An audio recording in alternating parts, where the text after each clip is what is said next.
The most devastating indictment of American healthcare policy wasn't written by medical researchers or health economists. It was written by emergency room doctors who realized that saving American lives had become impossible without Canadian medical professionals, pharmaceutical supplies, and healthcare expertise that could vanish if diplomatic relationships deteriorated. I've been analyzing healthcare policy and medical system competence for decades, and I can tell you that the revelation of American healthcare dependence on Canadian medical support represents one of the most fundamental challenges to American institutional capacity since the creation of Medicare. Not because the dependence was suddenly created, but because it was finally acknowledged by medical professionals who had built their careers on the assumption that American healthcare leadership made medical independence an automatic reality rather than a carefully managed illusion. The public story, as it's been presented in healthcare policy debates and medical reform discussions, painted a picture of routine system challenges and funding complexities. Hospitals face staffing shortages, pharmaceutical costs continue rising, and medical systems struggle with the usual administrative inefficiencies.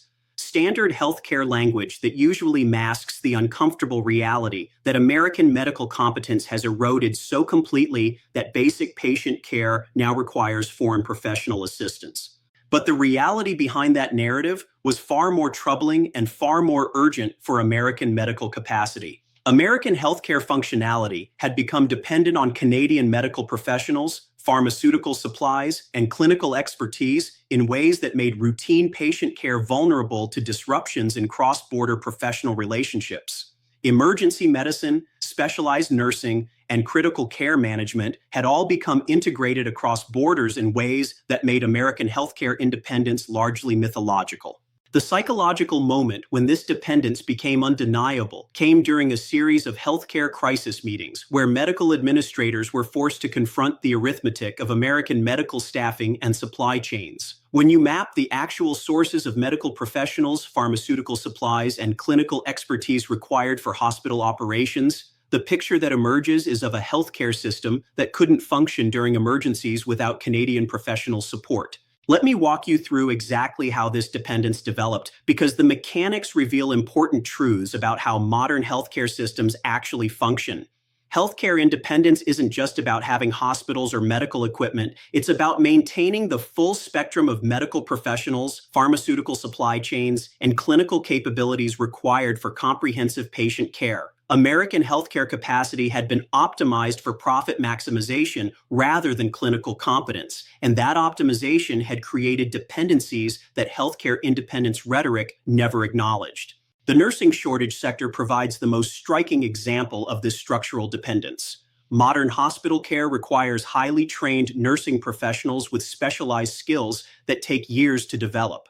American healthcare systems had become dependent on Canadian nurses not as a matter of convenience, but as a matter of patient survival. Alternative staffing existed in theory, but developing it would require educational investments and professional development programs that could take decades to complete while patients needed care immediately. When political tensions threatened the reliability of this integrated nursing support, American hospital administrators discovered that substituting Canadian nursing expertise with domestic alternatives wasn't just expensive. In many cases, it was impossible without fundamentally restructuring medical education and professional training systems that had been underfunded for years.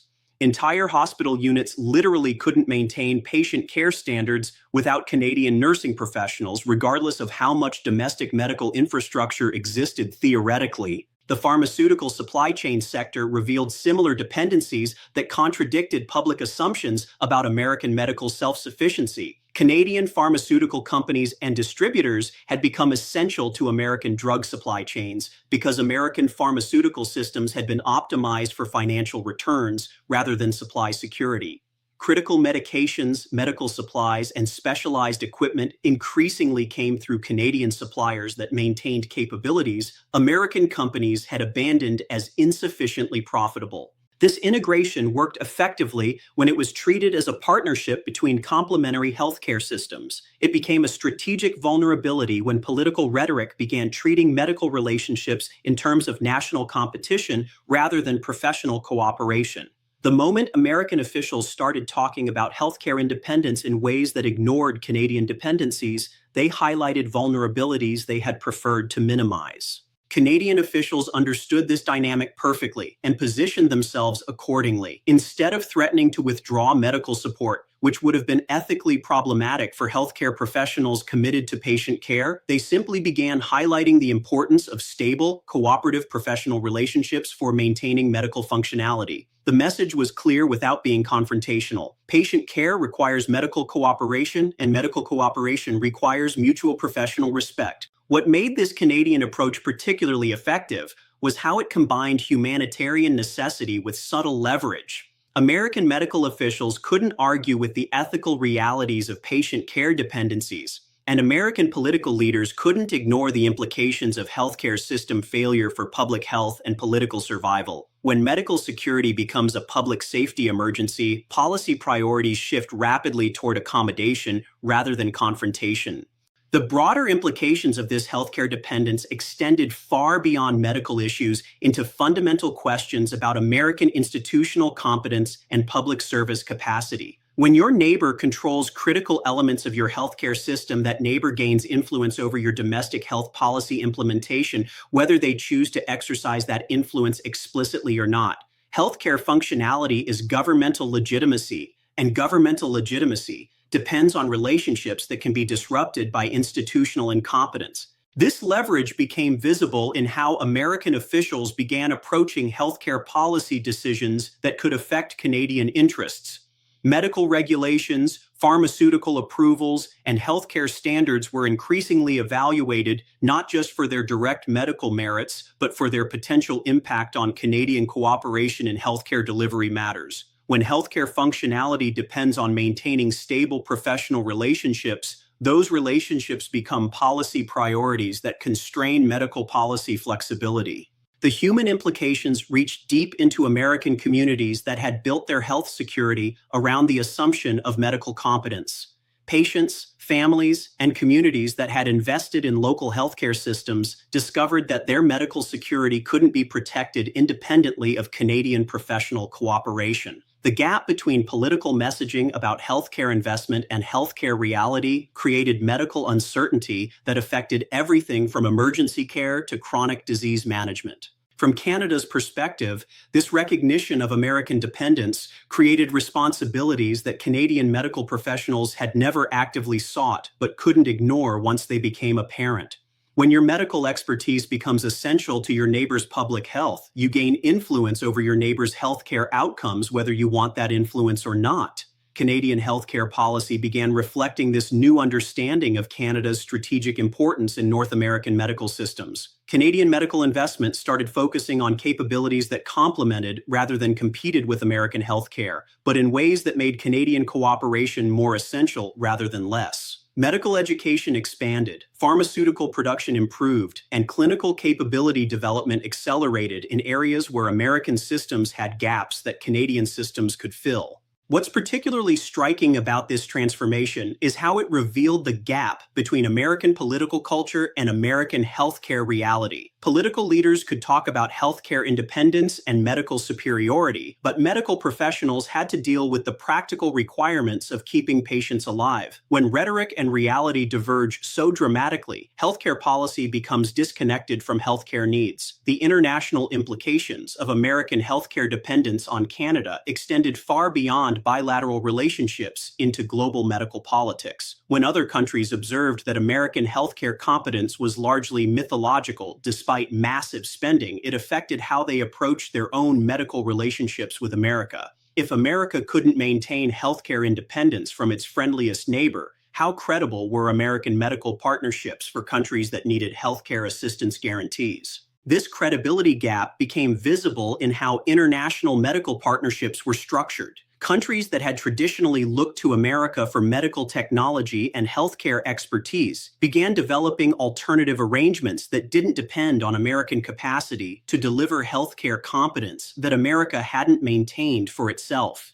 When the medical provider can't provide for itself independently, the provision becomes conditional rather than reliable. The technological dimension of American healthcare dependence on Canada is equally significant but less visible to patients and families. Modern medicine depends not just on doctors and hospitals, but on advanced medical technology, sophisticated pharmaceutical development, and complex healthcare management systems. Canada's strength in medical research, pharmaceutical innovation, and healthcare administration made American medical functionality dependent on Canadian technological capabilities in ways that healthcare independence advocates never honestly addressed. When political relationships affect access to these medical resources, healthcare independence becomes even more mythological. You can't maintain independent medical systems with dependent pharmaceutical supply chains, and American healthcare supply chains were deeply dependent on Canadian technology, expertise, and capacity in ways that healthcare independence rhetoric never acknowledged.